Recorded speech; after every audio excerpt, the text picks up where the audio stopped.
Hey there, this is Tova Charles, the creative director and CEO of Awesome Poetry Slam, and I wanted to welcome you to the Awesome Poetry Slam podcast. I just want to give you a quick heads up. The views and opinions shared are those of our amazing poets and do not necessarily reflect the official stance of the Awesome Poetry Slam team or our partners. Some of the content might be a bit intense with strong language and adult themes, so listener discretion is advised. By tuning in, you're acknowledging that Austin Poetry Slam isn't responsible for any offense that might be taken. Now sit back, relax, and enjoy the raw, passionate performances and chat from our incredible poets. I'm gonna see if it works. Oh, tell Rachel about the thing. Which thing? We talked about a few things. The Blackberry. Oh yeah. So, as you know, I just came back from Blackberry Peach.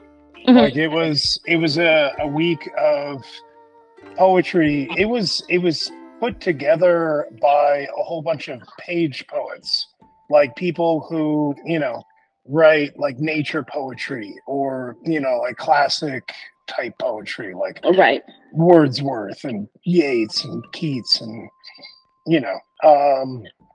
but like it was kind of amazing to me to see how well the communities blended for NFSPS and these people that I knew through the slam scene. Yeah. Because there was like, but the best part for me was like I love the fact that they had a ton of writing workshops. Mhm. And like they had guest speakers from like all different walks of life. Like there was a poet who did a thing on how to write nature poetry. Like observational, like the leaves falling in the fall and like Right. being aware of your surroundings. But the crazy thing for me is like they prefaced the start of it and they're like, page poets and stage poets are worlds apart. They write completely differently. And then by the end of it, like, it was like, no, everything that you pointed out that page poets do, like, that applies to stage as well.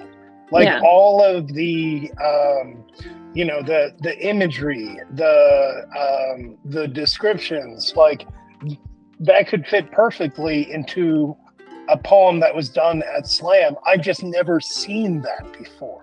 Right. So I was like, okay, my challenge for today is to write a slam poem in the style of a nature poem. Right. And so like that was really like eye-opening to me. And just really quite beautiful. There was another, like they had a poet from the Ukraine who came in and was on the screen during a Zoom call, and he had like his daughter who was translating, but like he talked about how to write poetry in a war zone. Wow. Yeah. And that was just that was a humbling experience. Yeah. Like because it just it really makes like the little problems in life feel like little problems, when like, this person is still finding the time to like jot down poem ideas in little tiny notebooks while they're also like being redirected from, being places that are bombed out. Yeah. It was crazy. But like, there was a ton of workshops that covered a bunch of different things. Like, they did a performance workshop that was supposed to be for the youth poets. But like a whole bunch of the other poets just because, there was no other workshop or any other thing that was going on.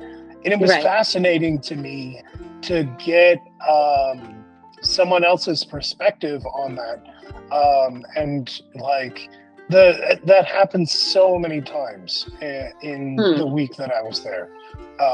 And the fact of the matter is, like, NFSPS is they're kind of aging out. You know, like a lot of the people who are active in the poetry societies all across America are between 70 and 90, you know? So yeah, it's like it's an thriving community, but at the same time, like they are putting as many notices out for members that they have lost in the last year as they are for notices of like writing things that are going on.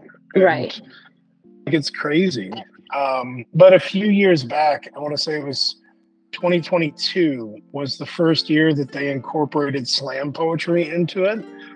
Because a lot of the people who were on the chair were like, listen, slam poetry is not only like growing as an art form, it is thriving.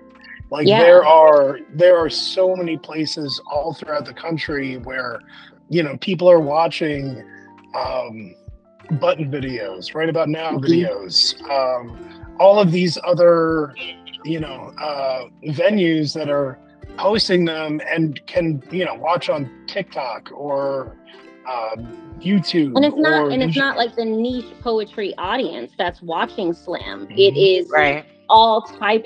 Every time I talk to people that I know, just like in life about poetry stuff, I know arena football players that are in no way the artistic type or deep thinkers or anything that really enjoy poetry, and they'll like send me poems that they come across. So I'm like, okay. I hate when people send me poems and they're like, do you know them? And like sometimes I do know them, but then I'd be like, people send me Rudy's videos often, and we briefly toured together early in my career. And not really. Like if I said Whitney Houston, sure. Like I got to do a couple tour days with Whitney. In the world of poetry, it is big deal. Poetry, it is. He's right up there. And so a girl I used to work with was like obsessed with him. And I was like, oh, well, if I'm ever in the same place as him, I will let him know, right? And so we were at Southern Fried, I think probably the last year that I went. It's definitely before Harlan was born. I think that's when I met his, whatever. So that Rudy just so happened to come to Southern Fried because he is like he is a fan of slam. He loves it. Like he'll be at any slam. He'll go to Wouts, knowing he can't be in competition, but he goes. Like I appreciate humans like that. But yeah, he went to Southern Fried. He competed at Indies, and I asked him, "Hey, I know this is weird. Can you just do a little video from a friend? She really likes you." And he did. He had no problem, and I still have that clip somewhere, and it like made her day. So like, I appreciate that we get to be in spaces where we kind of get to be celebrity because we're on stage, but like we don't have to like worry about if our court affair will get on the shade room because no one will care. The people that care about poetry care, but the people that absolutely do not, they're like, "Oh, poetry's still happening." So I also think it's easier for poets to get famous now than at any previous point in. Oh, absolutely. Between Instagram Reels and TikTok, it just stuff. Yeah, it gets around. There's some poems like there was one on TikTok. The girl. I guess this is a segue in. Hey, everybody, this is Tova Charles from Awesome Poetry Slam. I'm the creative director and CEO here, and we are starting again the Awesome Poetry Podcast. Insert sound effect, I will be your guided host for this evening, probably all the evenings, but I'm so excited to introduce our new host to the show, Mr. Dave, aka Dave Weber. He has been a long patron. I say that because it makes me feel like, dang, I mean, if I left and Dave's still here, he will clip me on like how long he's been a part of the slam, and even more so, he's been a part of the poetry scene for 20 years. Has it been 20? I've been published since I was 8. So he's been out here. So he's been out here for a very long time. Dave is also a wonderful musician, started bands, and now he graces us with his presence in Austin Poetry. So give it a bit for Mr. Dave. That was a cat sound. I didn't mean to on our block. But definitely making an impact. She came in like a meteor into our scene. She is amazing on the mic, but also she is a beast when it comes to social media and all of those things, and all the things that you see about Awesome Poetry Slam. Not for me. Definitely not. It's definitely Miss Rachel Z. Give it up for Miss Rachel Z. I think I came to them had to be like 4 or 5 months ago. And I was like, hey, I want to start the podcast again. And I just left it. Because at that point, that's the only mental capacity I had, was like, if I just say it in the universe, it will happen. I would just like to say that you literally said to me, remind me to talk to you about the podcast. Yep. I didn't even ask. I just said, hey, and that's what I love about Dave and Rachel. I don't really be asking, but they know that it's an ask in my heart, because I've built up in my spirit enough to even talk about it. Because to me, I'm gonna just do the shit. If I've built enough to like talk around it, then they have learned how to translate that into like I'm actually asking for help, because I don't be asking for help ever. So I appreciate y'all. This is my love project. My Sunday, when I tried to have a second show on a Sunday, that was also my love project, and it failed badly. But I think that like with all of our schedules and all of our lives, I think that having the show on Wednesday, and eventually this is going to be a live stream show, probably on Thursdays, and just recapping the show, but also like getting like kind of background, because I think a lot of people want to be a part of poetry, and I get that question in DMs often. Like Rachel now sees it, you see it now, Dave, like all the time. How do I get in this? How do I do this? How do I do this? Right. And literally it's just like sign your name on a piece of paper. Please come out and sign. and then do a poem. Yeah, just keep coming out.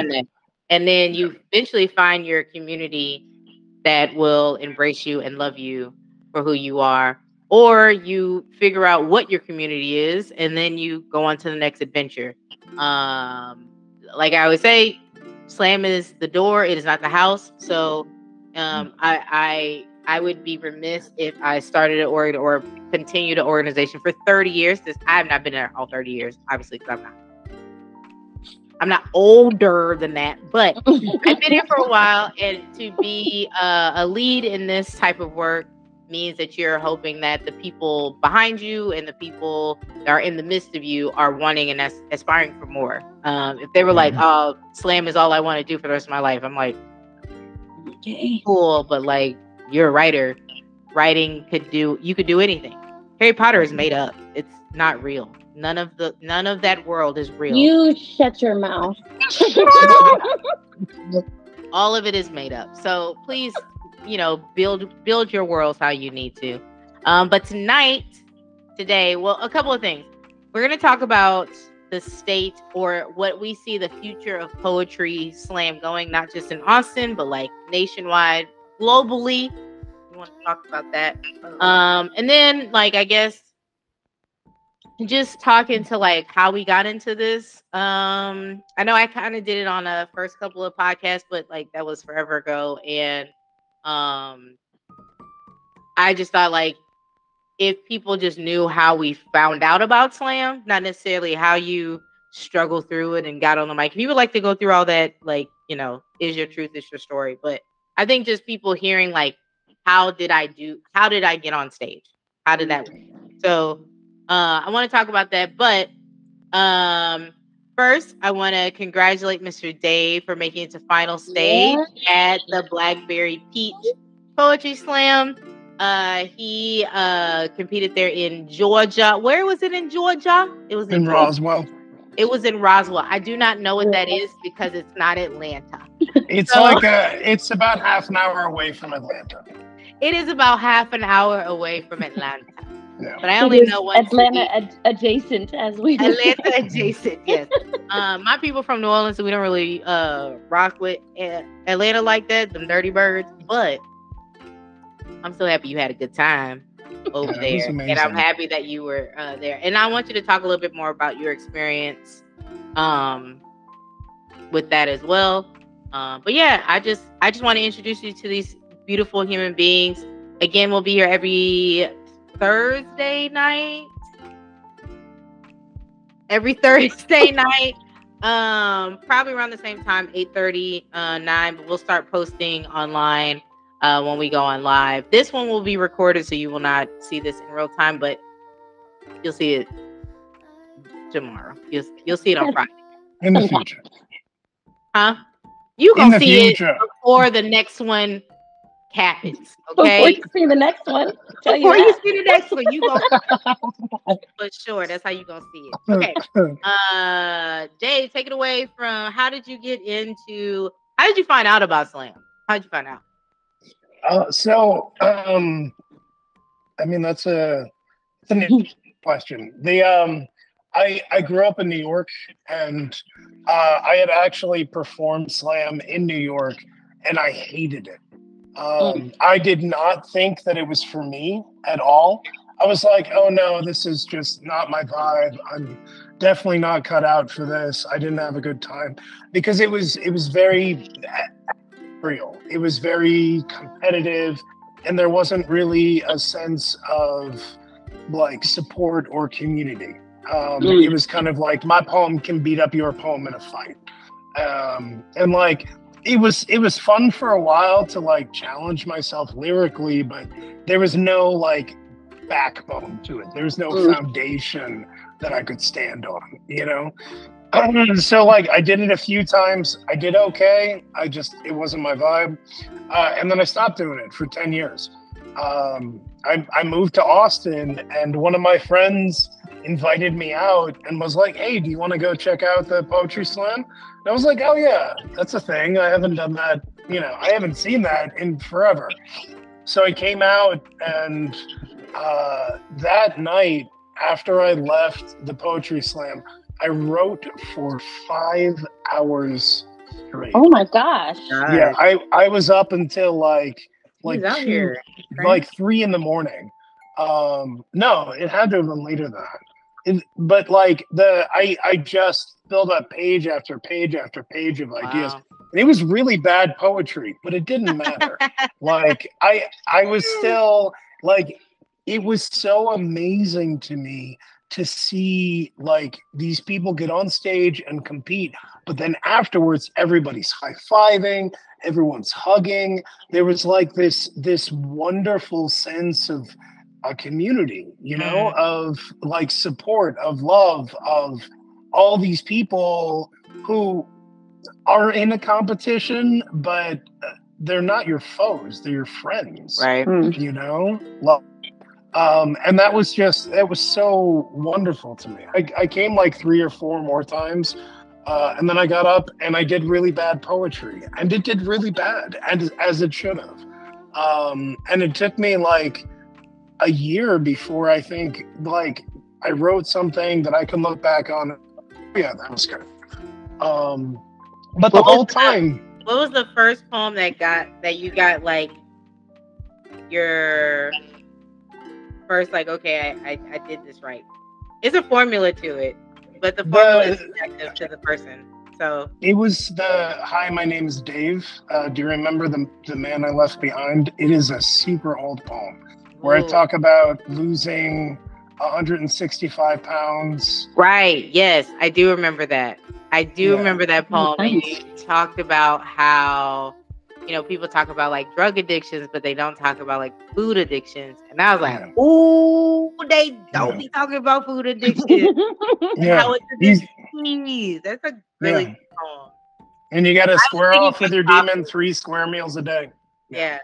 Right. I remember that. I remember that. That was the first one that I was proud of. And like it paid an homage to my mom, and she was always like an inspiration for me. Like she's the reason I started writing poetry. Like she's the reason I mailed out a poem when I was 8 to get published in one of those like kids journals, you know. And she, like, every poem that I wrote, didn't matter how bad it was, she loved it, you know? Yeah. You do. My baby. Harlem be doing the weirdest stuff. You'd be like, look at me. And doing nothing. And I'm like, waste my damn time. Wow. I'm just so proud that you're doing it. Yeah. If no one else is doing it, you're doing it, kid. And wowie. And it is original. Yes, the other day, Harper said to me, man, what was it? Oh, Harper said, are you looking at apartments? And I was like, no, we're looking at houses. She said, because in apartments, I can't jump. And I'm going to jump. Just so you know. I can't. I'm restricted. She literally said, I will feel restricted in an apartment. And they say I can't jump. I'm going to jump. I'm jumping. And I'm driving because it only happens when I'm driving because that's the most how we have to interact. And I'm like, what are we creating? How did you happen? I get it. I am an eccentric person. I'm very aware of who I am, whom's I am. You understand? I just don't know how that encapsulated into a tiny little body that looks like me. I don't really get it. Okay, sorry about that. I tangent a lot. Rachel, how did you Dave. I remember that poem, but the poem I remember like the earth shook for, because everybody got that poem that like the whole room like vibrates when we hear this poem, right? The first time we heard Coffee, it was hot. I remember it was hot out. It was hot in Spider House because the AC was not or it was broken. I don't really know. Sometimes in the summertime, but we would have 200 people packed in there. Ooh. Boiling. We're literally boiling in our skin, listening to poems. And he does Coffee for the first time, and like literally the whole crowd like loses their shit. And I was like, "Oh, that boy right. Oh, okay. right. Oh, he right. Okay, right. So for me, Coffee was the first poem that I tried to write something funny in. Because I had like my entire life, I'm like, oh, poetry is like somber or observational or, you know, all of these deep emotions. And then I had seen so many artists who were like, oh no, you can be funny and you can be deep. They're not exclusive. And so it was like, okay, let me do that. And that was probably that was definitely one of the hardest things I had ever done, was trying to shift to something humorous. And now, like, honestly, I feel like I kind of incorporate at least a little bit of humor in every one of my pieces. I agree. You know? I agree. I tend to do that myself as well. My earlier work is very dark, very sad. Very sad and very dark.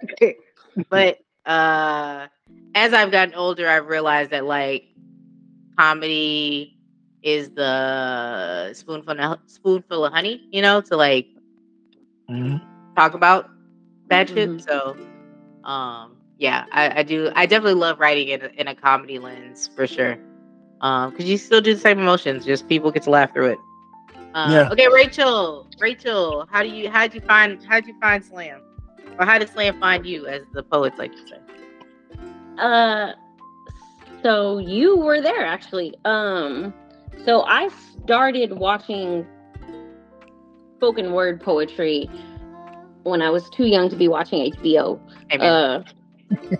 You know, you got the last Disney Channel, Nickelodeon, such a last, for sure. And I was probably like 12 listening to poetry and crying. over stuff that I probably didn't, I definitely didn't fully understand. So I started writing probably around then. 12 is maybe 14, but I started writing around then. Definitely, I'm glad it's not published because it's not great. It's not my best stuff. I have some middle school poems that are published. It's I'm very happy that is not the case. The book is somewhere. I got it somewhere. Then I did a couple of, and I don't even. Oh, I remember. At Texas State, we had a student spoken word event, open mic type situation, and I just did basically a cover of a poem that I knew from Russell Simmons Presents Deaf Poetry. I did Maida Del Valle's To All the Boys I've Loved Before. Nice.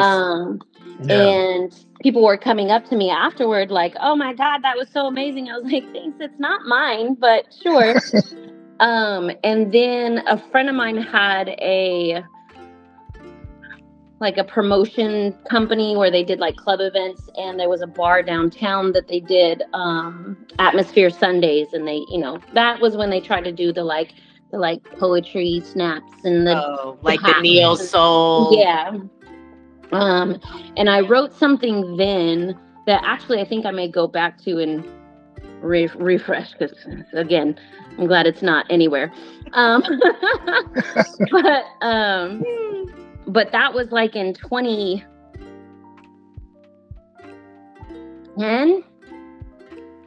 And then I did it once, and I was I literally felt my feet shaking in my shoes. I was like, well, not doing that again. And then I don't remember how I ended up on an open mic at Hanover 2.0. So a giant venue. And that's where I first met Christopher Michael. And I did like 2 or 3 open mics there. And I have a poem about being white passing in Honduran. And I had a white passing Puerto Rican woman come up to me afterward, and she's like, can I hug you? And and it was a crazy feeling, validating. And then then COVID happened, and I didn't do anything up until 2020, summer 22. I went to an open mic at Victory Grill. Christopher Michael was hosting. No, at the one right there on. You were hosting. I was hosting. Yes, at the Native. Yes, at Native. Oh, okay. That was my first slam, and it was completely unintentional. I didn't know anything about slam. Oh, wow. I didn't know anything about the competition part of it. I thought I was going to do a little poem, and then Christopher Michael calls us to draw, and he's like going over all these rules, and I'm like, what is happening? No, they got me. And it's not as uncommon as you would think. There are a lot of people that come and oh, this is not an open mic. I didn't even know this was a thing. I had no idea. So I'm, in this competition that I didn't know. I did not make it past the first round. But after that, I continued going to the events and doing open mics. And then when we moved to Alamo, I started showing up more often. And finally, I kind of was like, oh, maybe I'll do this. And then WowUp's qualifier came around, and y'all were like, hey, you made it. I was like, what? So y'all are experiencing this in real time. So when I say this is new to me, it is. Y'all be talking about stuff, and I'm like, huh? What is that? We try to. I try to be mindful that there are people that are in our scene that are really new, like after pandemic, which was just a different world. It's like, even before the pandemic, like when we had PSI, like for real, it was just a different world. Like people were So I came in the summer of 08. Mm-hmm. So I was working at the same place as Joe B at Dell Financial Services. Shout out. None of us are there anymore. And he kept inviting me to the slam. I was engaged at the time to this minister, and I was like, no, I'm for the Lord. I was gonna say that's an interesting. Yeah, that's a story for another day. But yeah, I was engaged, and so that it dissolved. We did not get married, obviously. And so I was like, shit, I got time. Let me go to this poetry slam. And honestly, I went when we had this thing called the Slam Bowl, which was all the slam teams were competing to kind of practice before the nationals. Man, I miss Slam Bowl. Right. We're bringing it back. We're bringing it back. Just give us time. You heard it here exclusively, y'all. Slam Bowl is coming back. What's that? Will we have a team? Will we have a real team? Right. Yep. Okay, so Slam Bowl was created by our youth team we used to have, which was called Under 21, or what was it? What was the other name? They Speak, which I named. I coined it. And then forgot about it. Gave me credit for it. It's okay. I didn't sue or anything like that. I let the people be who they need to be. Anyway, so Austin Poetry Slam, Austin Neo Soul, the youth poetry slam team, and they would make like a tight team of just like random motherfuckers on a team. 4 of y'all do indies because we need to practice a 4x4 because all those was going. The kids was practicing for Brave New Voices, which is the youth slam. I do know what that is. Got it on DVD. It's on HBO. And then there's a national poetry slam competition, which used to be in August, and it was just in different places. But we were competing with like 75 other teams. And Austin Poetry Slam historically did well at those. We would at least get the semis, which was no easy feat, right? Right. There are sometimes we did make it to final stage. So we were one of those teams that's like, oh, people should watch out because APS is coming. There's 4 times where we won. There's 4 times where we won in like the 90s. So like we were one of the original poetry slams in the country. It's like us, New Eurekan, the poetry line. No, it used to be called Hollywood Slam. And there's like a lot of East Coast slams because that's really where it started in Chicago, but it really fire sailed in like New York, New Jersey area. I did actually want to touch base on that. So the argument can be made that slam poetry itself did not start with "He Who Shall Not Be Named in Chicago." He Who Shall Not Be Named in Chicago. Yes, it's Voldemort. His name is Mark Smith. If you ever look him up, but anybody in the slam community, if you meet Mark Smith, 1, it's an experience. 2, he's nuts. He's just as like crudgely as you think an old white man, blue collar worker from Chicago is. That like we used to say started by Mark Smith. So what? Because he said that. He was like, it doesn't matter if I started it. Like it kind of defeats the purpose of why he started slam there, because it was a very elitist, very like academic poetry, beat poetry. And he's like, poetry should be for the working man and people should just judge it. And that's kind of how that all started.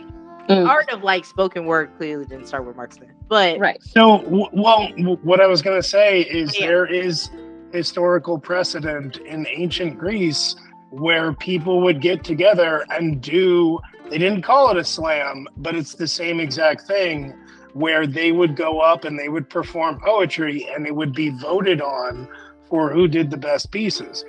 That happened, 1,600 years before Chicago was a city. No, before Chicago existed. It's Greek. Greeks probably stole it, to be completely honest. We don't know who he got it from. We don't know who the Greek got it from, but the Greek ain't never created nothing. If you Greek, you could actually fight. That's fine. It's fine. We can fight about it. I forgot what we were going. Ooh, TikTok. All right, I got distracted. I forgot we were going with that. I tangent so much. The slam thing is coming back.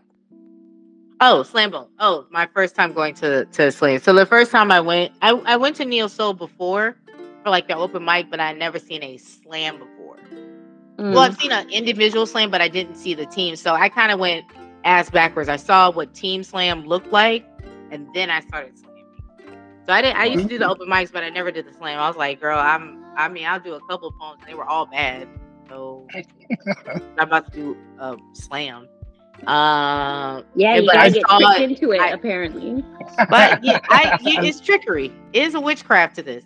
But I saw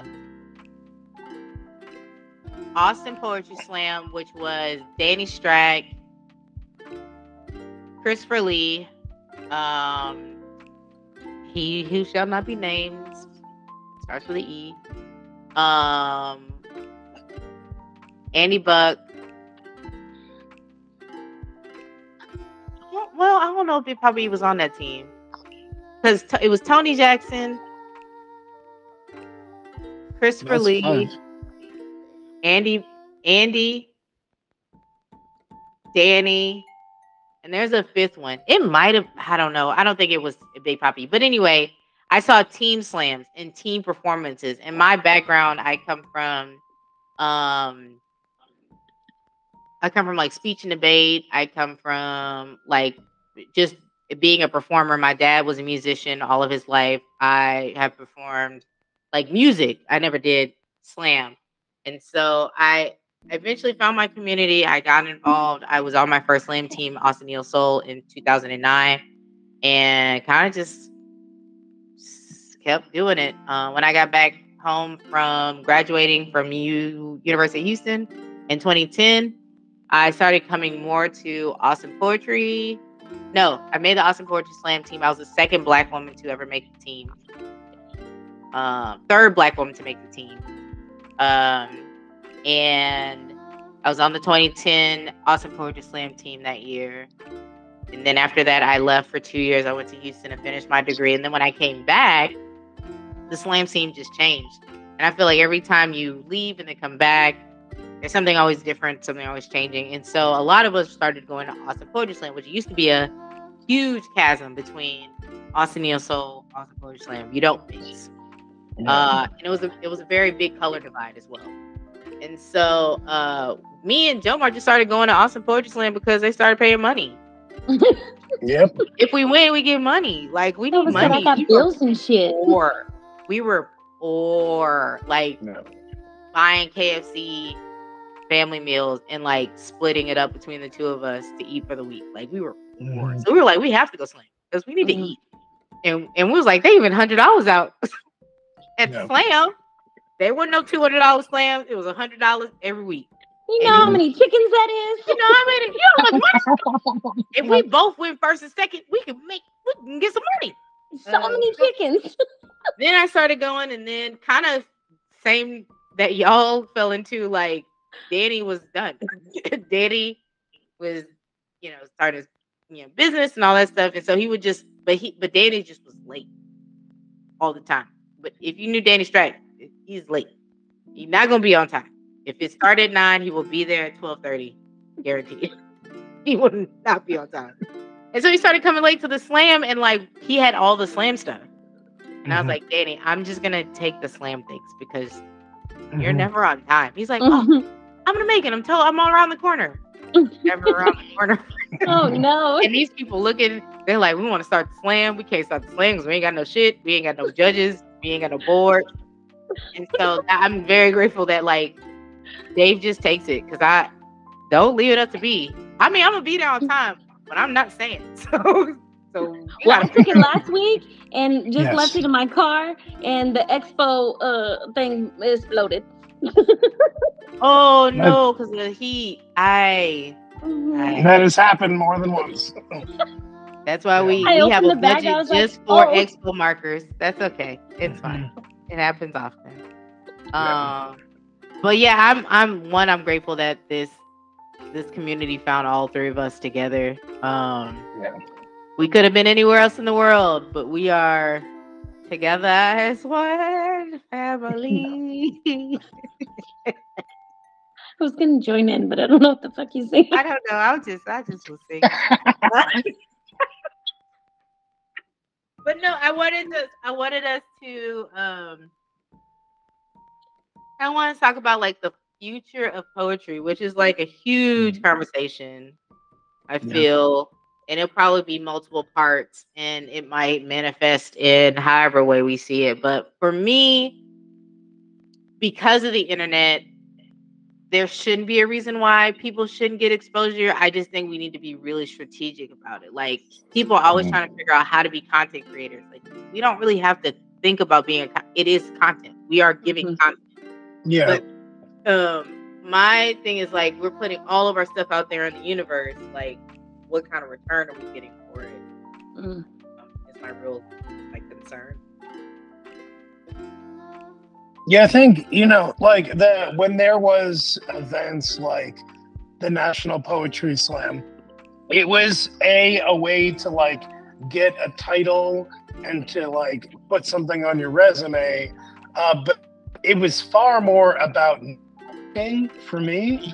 And like, being able to set up like, okay, now I know someone from California that I can book a show at. Now I know someone from Florida that I can book a show at, and without there being a national poetry slam, I feel like what has happened, like this year alone, there are either 18 or 20 regional slams, depending on how you define it. But like a lot of them, it's like, here's the poets from the Northeast that are all going to go to this one state, and they're coming 8. Their Southern Fried is in Florida this year, but like Southern Fried's always been about like Southern states primarily. Right. And like that same thing is happening just in like smaller microcosms. But like Vox, which is going to be happening later on this year, has no other, like, so June is crazy for poetry events. There was Blackberry Peach just happened. Southern Fried is literally happening right now. Yeah. And Bigfoot is happening at the same time. So that's happening in the Northwest and the simultaneously. I was just about to look up the scores or who's in Southern Fried, because I really haven't been paying. Go ahead, keep talking. I'm just looking up for Southern Fried. Yeah, I don't think they've gotten to the prelims. I think that's tomorrow, isn't it? But there's the last today? I checked.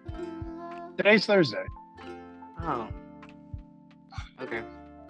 Yeah. Sorry, summertime happened. I was like, I don't know what days we are in. Yeah, it's like today's the orientation and the check-ins and all of the other things. I could be wrong. Like No, you're. I know. Shout out to Jaden. Jadon is there. He's competing as an indie.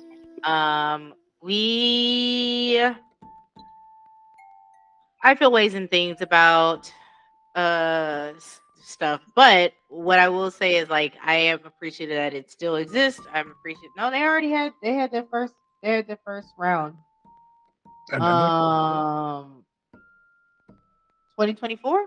That's the year we're in. Yeah. Team rankings. Spellbound. I don't know where that is. Smoke Slam. I don't know where that is. Verbal Slap. New Jeru. Locked and Loaded. The Regulars. I also love that, like, you can kind of make a team out of anything. Like, you could just show up as a team. PSI had a lot of rules. You had to do a qualifier slam. You had to win 2 of those qualifier slams, or lose 1 and win 2. It was some wild. Listen, it was literally like just poets making up stuff. And I don't, and it didn't matter. It was kind of just like participating, but like your region had to have a qualifier for you to be in it, and then your place had to be a verified PSI venue. And there's a lot of hoops. It was a lot of hoops. And Southern Fried, hey, you want to be on the team? Hey, let's go. And then they just go. I love that. So Jaden's top 50 already. Hey, let's go, Jaden. Only teams I really know is New Jeru, or teams I've heard of. New Jeru, which is 4th place. Decatur Slam team is 8th. There's one called Beasts of the Mountain. They're 9th. I don't know who they are. Slam Charlotte, 10. New Yorican Poet Cafe is 11th. Yes, New York. Blah, blah, blah. Shout out to San Antonio. They're 12 right now. The God Slam, I believe that's Houston as well. They're 13 right about now, which is also Houston is 14. Denver Writers Den, which is our lovely friends out there in Virginia. They are 16.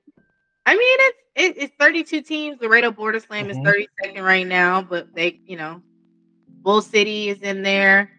Nice. I mean, great. 32 teams. That's still a lot of people that you can connect with. And like, just to your point, you were saying about indies. I mean, you were saying about like going to nationals and networking. Like that was the time to network with other venues, because 9 times out of 10, the venue person was there, right? And then you could book your features and all that stuff. Now it has to be a little, it's a little bit more like you got to be more intentional. You got to go out there to actually seek it. People send me feature requests all the time. I don't mind features. But I guess we should just talk about like what's the right way and wrong way to send your feature stuff, because some people just have the audacity, and maybe I take it that way because I'm a Black woman and I would never, I could never reach out to people and be like, you need to tell me how great I am. Girl, no, I don't. I will not. I will. No, thank you. I shall pass. Thank you very much. But yeah, man, like I was really busy, but also like financially, it didn't make sense to have a feature because we were packing it out without one. If it was like somebody huge coming in town, maybe we would make concessions, but it wasn't. To me, features, we've had a couple, and I think they've been really great. I would rather feature people in our own city. That's just me, unless it's like somebody like Maya Angelou that came in. Oh, recipe, she got it. Shit. But somebody we will not be featuring her. We will not be featuring her. It's coming up soon to the African American book festival is Nikki Giovanni. I've seen Nikki Giovanni live. She is hilarious. There should be no filters with that woman. She makes it so. She's like, I'm a 70-year-old woman, old Black woman, and that is how I shall behave. Therefore, henceforth. Those stories about sharks and why sharks are on followed us, because the sharks used to eat slaves that were thrown off. So there was like a huge like uptick of shark bitings of white people, and she said she was happy about it in front of white people. It was a lot of white people. She's like, I think it's just retribution, really. Like, well, he's like, it took a nibble. He ain't eat them. When you become when you get a certain age, you like, I'm about to die. So I'm gonna just say all the things I want to say. Who gonna pop me? Honestly, it's Nikki Giovanni. Who's gonna say anything?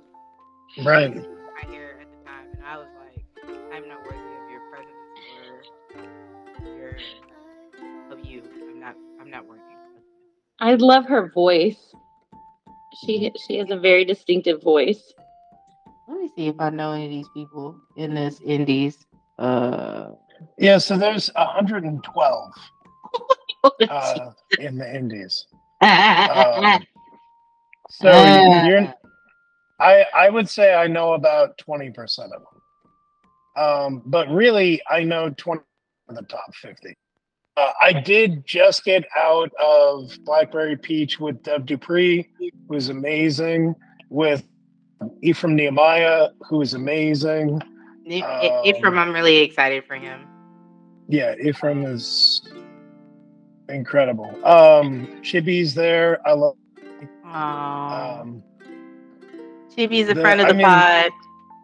He'll probably be on here soon, I'm sure. I mean, Chibi's just a friend of everybody. Yeah, he's the reason why Jomar is in Slam. I'll let Jomar tell. Oh, really? Awesome. Medusa was black. Some of these names, though, I'm really not trying to make fun of names. I really am not. But like, some of these names, and I'm not making fun of them. I actually just want to know why, like how we get here. Finn L. Poeta, Poeta, Poeta. Poeta, because Poeta would. But L is there. L like Spanish. So I'm like, I just need to see you. I need to see RJMC. Just letters.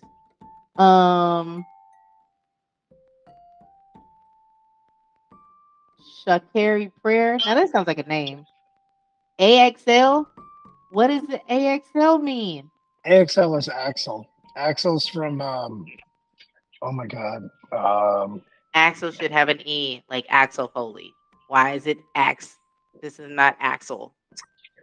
You're making me angry. So there's only 9 poets who have the word truth in their stage name. Hey, out of 112. That's Roddy's in there right under Jaden. Roddy is so funny to me, man.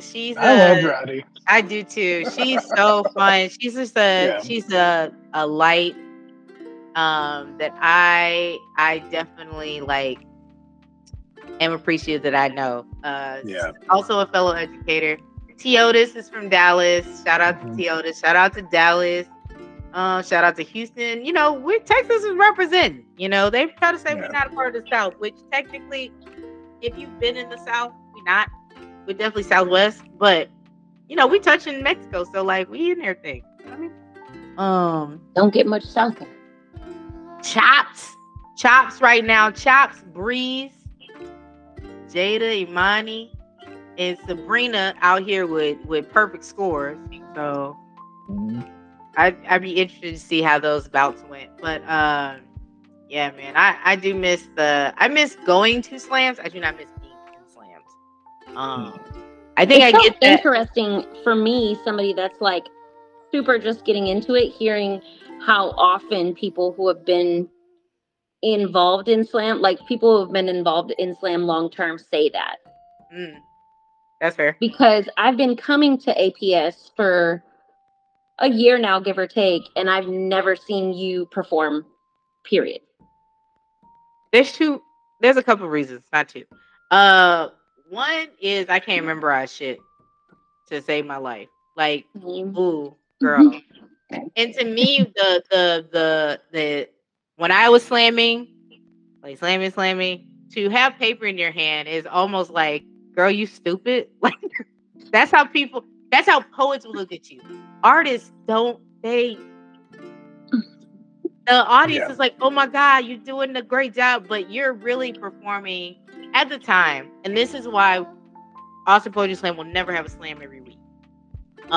We will always do something different. It will always be something different. It will always be something weird because one, this is not real. Two, because we were slamming, we used to slam like $200 slam every Tuesday. Yeah. For $100.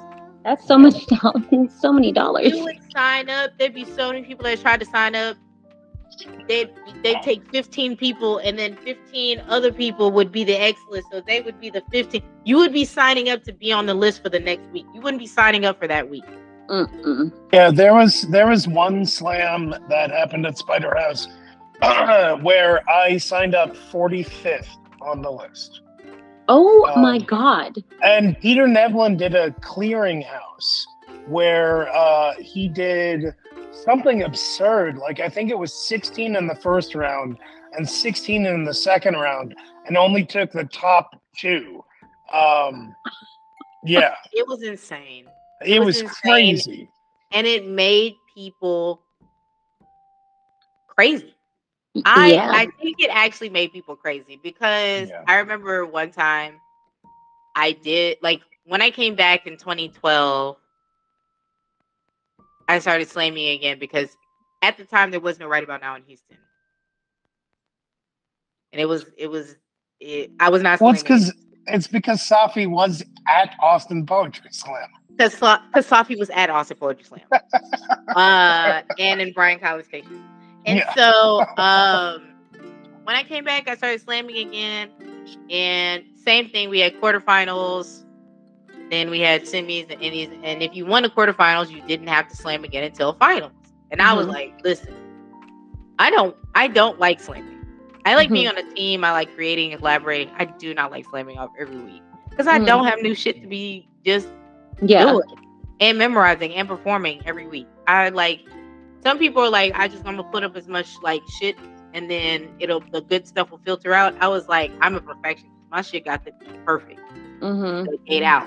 And I can't give you perfection every week. So anyway, I told everybody before the quarters, I was like, listen, if I win, I'm not going to slam anymore until finals. And I meant that shit. And I got off stage. It was a lot, but I did come up with the victory. And the first thing another poet told me was like, I'm happy that you won so you can stop slamming. No. And the petty bitch in me was like, well, I could just keep mapping your ass out. You don't have to slam either. We're not muscle slam, motherfucker. But I took that as a moment to like, this has made people value themselves in a way where like the only validation that they are receiving is from the audience. And that is all that they're getting, right? And I had friends, I had family, I had stuff outside of slam that I didn't need that. I like slamming because I like being on a team and I like collaborating with people. I like writing with people. I like performing with people.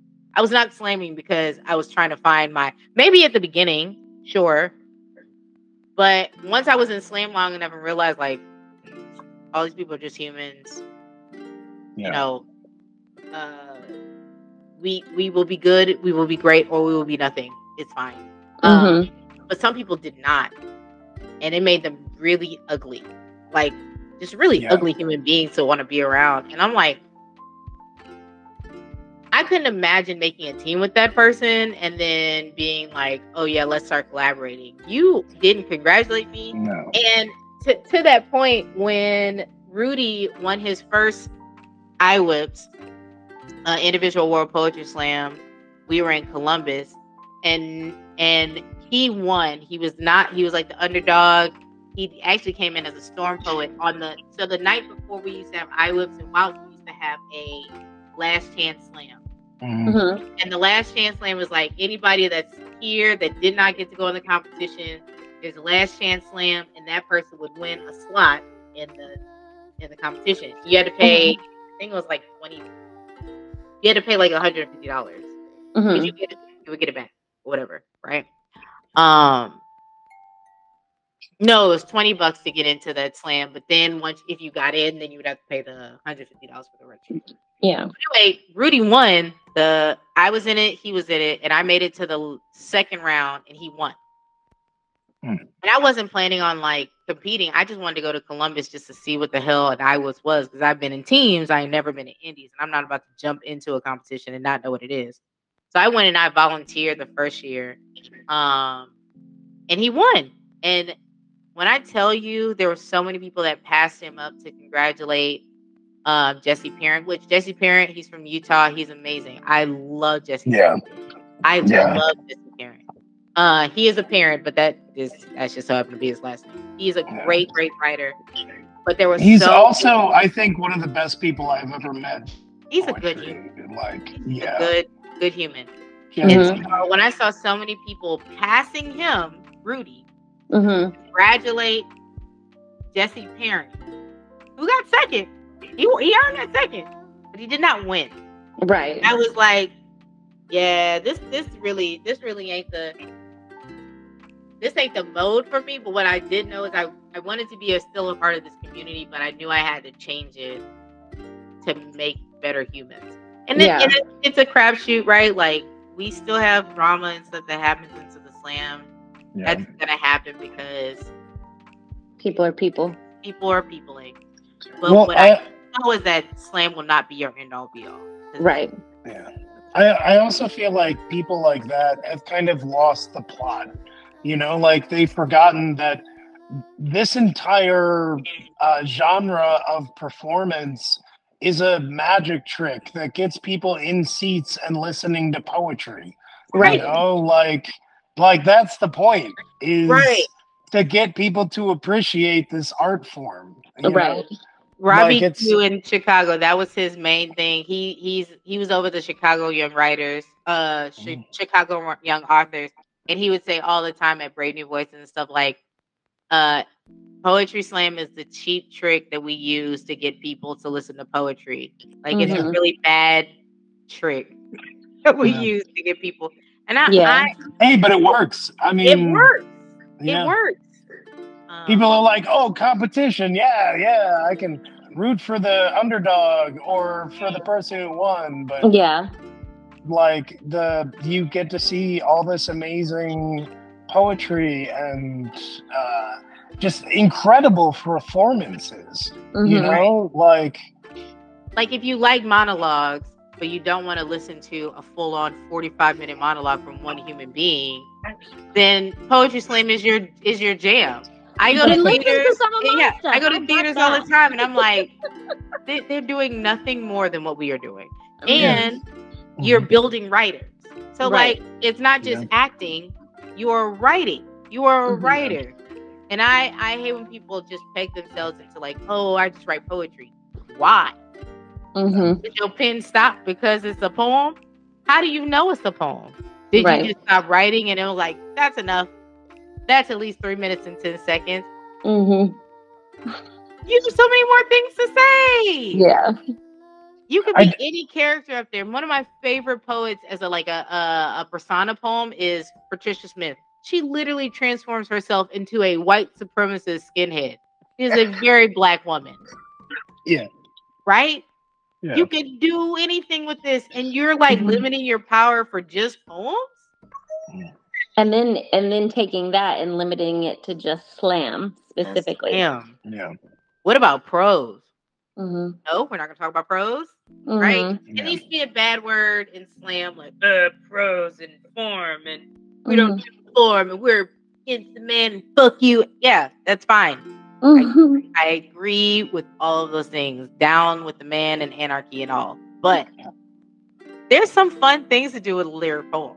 I like a good, I like a good song.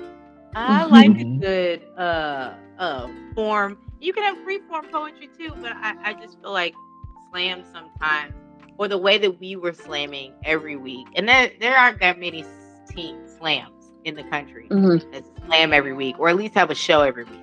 I just want to name that too. We are definitely a unicorn of a show where we have a show basically 52 weeks, 52 times out of the year. That's wild. Most places are predominantly open mics, and they will have a slam once a month, or they will have a slam on the 5th week of the month. Like it's so infrequent. What's crazy to me is like tying back to what you were saying about like individual people. Some people just want to stop at performing slam poetry. Like they want to pigeonhole themselves into this little tiny box and be like, this is me. But like it's people who explore different writing styles, who challenge themselves to different formats, who like really blow me away. Like it just improves you as a writer in general. So much more can be done than just like writing in a slice, like you don't need to be a cliche. Like use that talent to challenge yourself instead of, trying to do it for imaginary accolades. Right. Again, all of this stuff is not real. So like if you're waiting for some trophy at the end of this rainbow, girl, you are not going to get it. Like your trophy is like you wrote a book. Your trophy should be you got to tour and perform in Georgia. I've performed in almost all over the country because of poetry. You know, I've met some amazing people and have amazing stories that I can share with my kids because of poetry. I got this because of poetry. Raven drew this at the slam. I have this one, and he did one of an expo marker that I keep in my office. But this one is so special to me because I didn't ask him to do that. You know what I mean? Like, he just was randomly drawing at the slam, and I'm so happy he started coming back to the slam too, because I also wanted to be known to, like, I don't want it to be just comfortable for slammers to be here. Like, if you were an artist, you should find home here. Yeah. Like I said, my father was a percussionist, a musician, all of my life, my whole life, before my life. And so I've lived my life in bars, and, you know, maybe I shouldn't be saying that, but I'm an adult now. I'm grown. Whatever. I live my life in on backstages, in bars, in concert halls, in stadiums, wherever my dad was, that's where I was. So I'm just really grateful that I still can provide some form of artistry. It may not be the same as what my dad did, but my dad, when he did get to see poetry, he came to some of our practices. He did go to the slam. He loved every second of it. He loved all of it. He's like, oh, everybody's just so good. I have a video of when we had to do one of those qualifiers. My dad was helping me do the qualifier, the draw. And it's probably one of the most endearing videos because my dad was like drumming in the background. I'm like, okay. Whatever, man. I want to close on this. I want to close on where do you want to see poetry in the next 5 years? Where would you like to see Poetry Slam in the next 5 years? Ooh, that's a good question. It could be Austin, or it could be. Yeah, so realistically, I want to see more poets published. I want to see more chapbooks. I want to see, more anthologies. I want to see, an explosion of publication.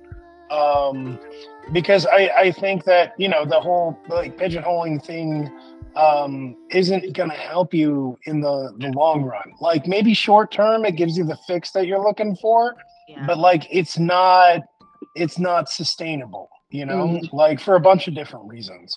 But people, who put out chapbooks, it's a slippery slope. You put out one, before you know it, you got 4 of them under your belt.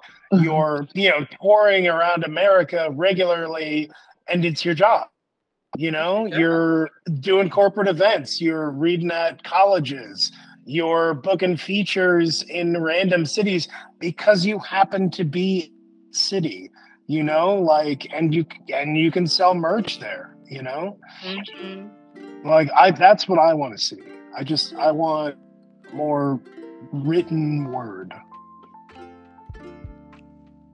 Rachel, what about you?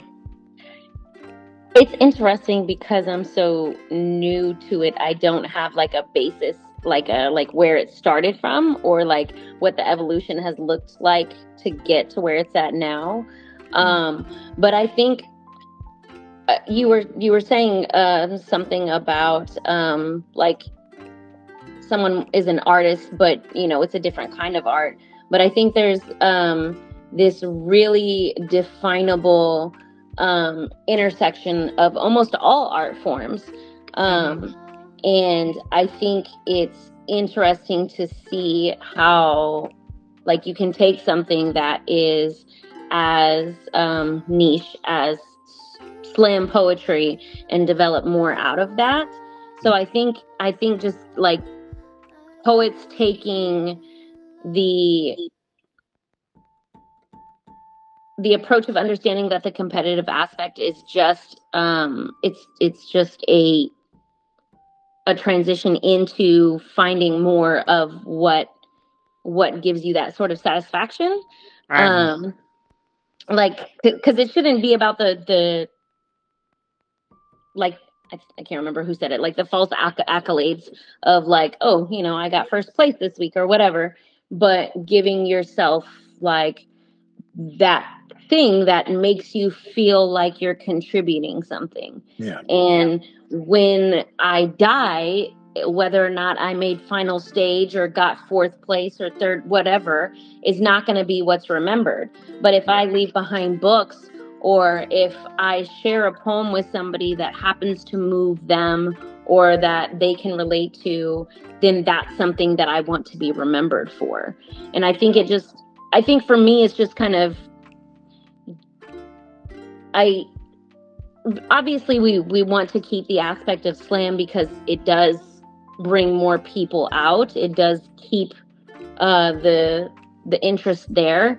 But I agree that I hope that it is just a stepping stone to learning more about kind of what makes you as an individual move, and hopefully seeing that more in the approaches to the community. Mm. Yeah, I love both of y'all's visions. And Rachel, don't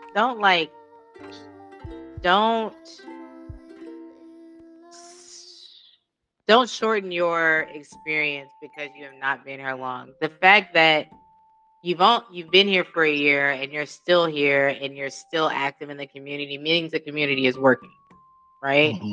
That it's still a community that one would want to be a part of.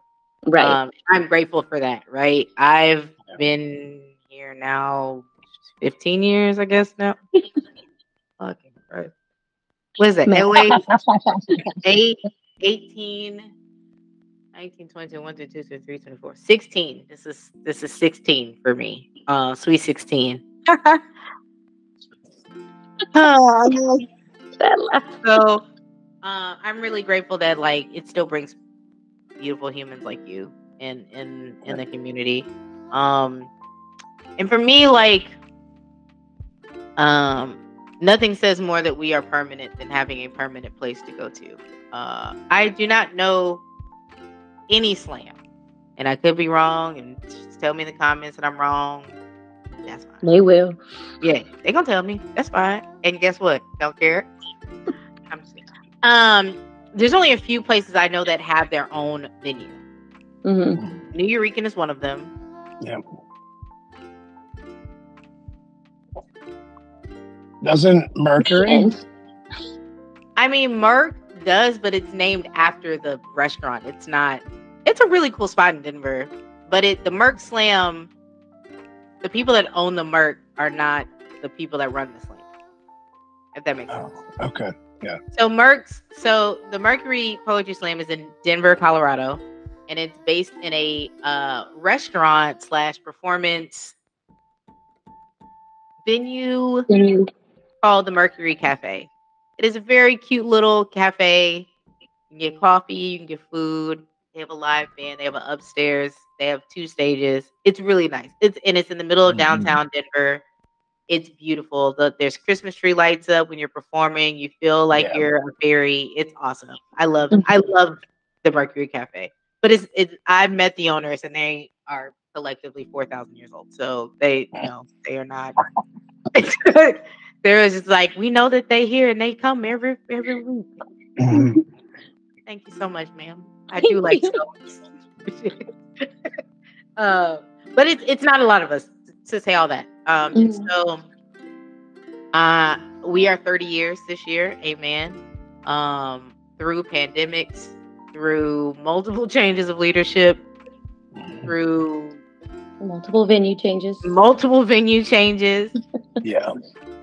Since I've been around in the slam, we was at the Red Roof, we was at the ND, we was at the cafe, we were at the coffee shop when we get kicked out of the ND, Progressive Coffee.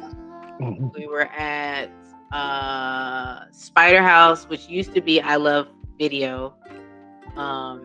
We were at Spider House for like 9 years, something dumb like that. Like I had never met. I'm so spoiled. When we go places, we there for years. We're not like, let's move every 6 months. I've never. I don't know this life. We went to the Native because it was a really great idea. And it's a mini golf place. And now it's a mini golf place. And now we're at Alamo. It's an indoor place. That is a heck of a change. When I say karma comes swift, it does. When I say, but yeah, my goal in 5 years is that Austin Poetry Slam will have its own venue, whatever that looks like, but have our own space where we can tell our own story. I have so many like storage boxes from Mike Henry and from Whammo and from Danny and from Jomar of like just posters of Austin Poetry Slam. We've hosted National Poetry Slam twice here in Austin, back to back. In I want to say 04 and 05. 05? No, it wasn't 05, 06. I think 04 and 05. Yeah, and 96 as well. So we've hosted 3 times. We've hosted while here before. So there's a lot of history here with the city. Before that, our very first one was Egos. I thought about doing like a tour of all the Austin Poetry Slam venues, but like they're expensive. I've called and I was like, yeah, we used to do the show there 20 years ago. And they're like, cool, $7,000. Yeah. I was like, I thought we were going to get a discount. Okay, bye. Okay, bye.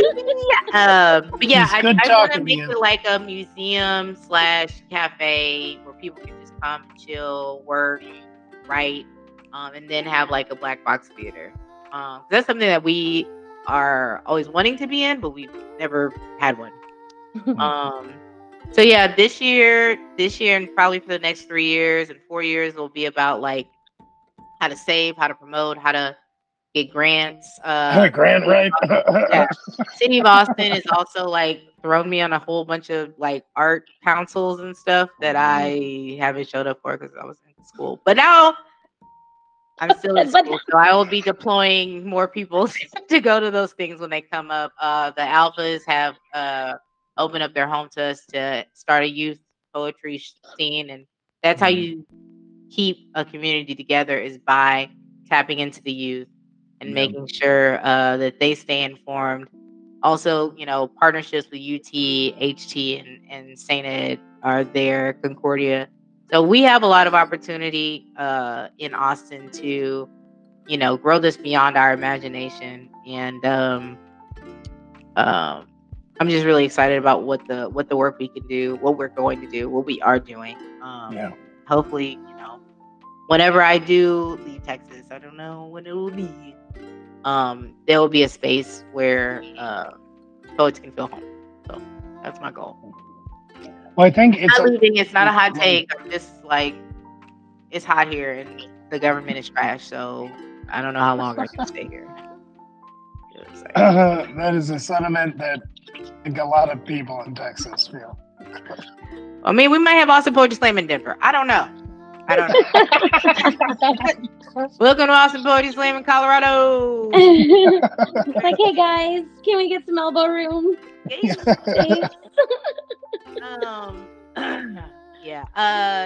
Anyway, I want to thank everybody that tuned in to us tonight. Thank you so much. Please follow us on all of our social medias, Austin Poetry on Instagram, TikTok, Facebook, Austin Poetry Slam. I think we're at like 10,000 followers on Facebook, and let's get it to 20.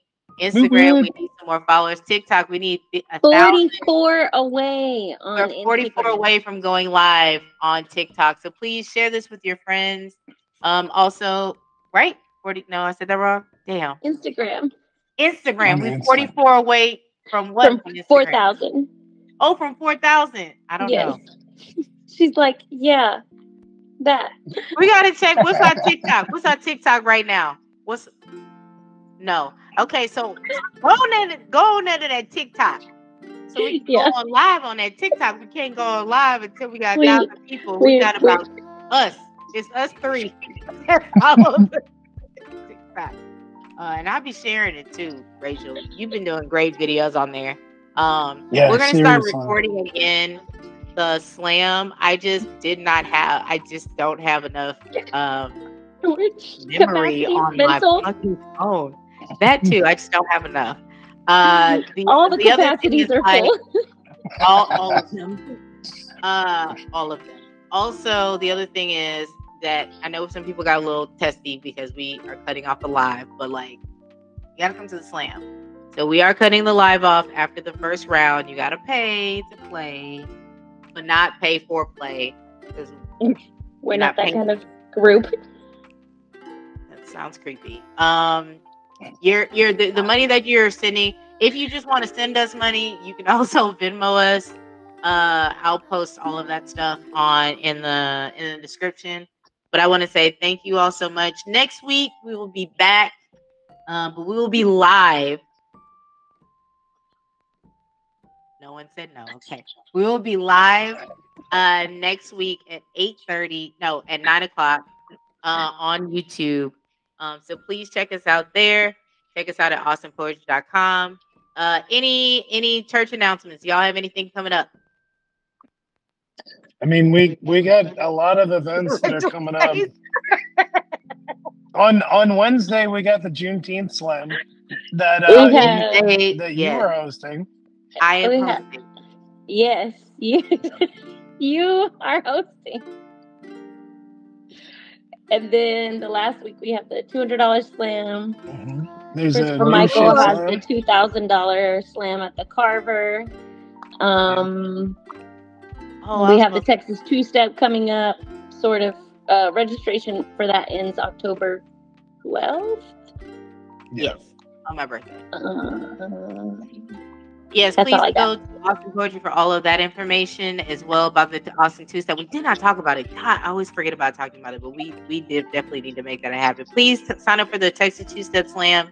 It is the first team slam that we're gonna have. We're gonna have it in November. We pushed it back because we want to give it more time to grow, and we know that there are teams out there that are working really, really hard, and I want to make sure they get all of their coins. So please make sure to sign up for all of those things. And again, thank you guys so much for supporting the slam. We have been here for 30 years because you have been supporting it and loving on us and pouring into us and being a part of this community. So if you want to be more a part of this community, just come out every Wednesday night. We will be there. I promise. Well, somebody gonna be there. I'm not gonna be there, but I will be there at least until 9 o'clock to close the app. All right. Love you guys. Bye. Bye.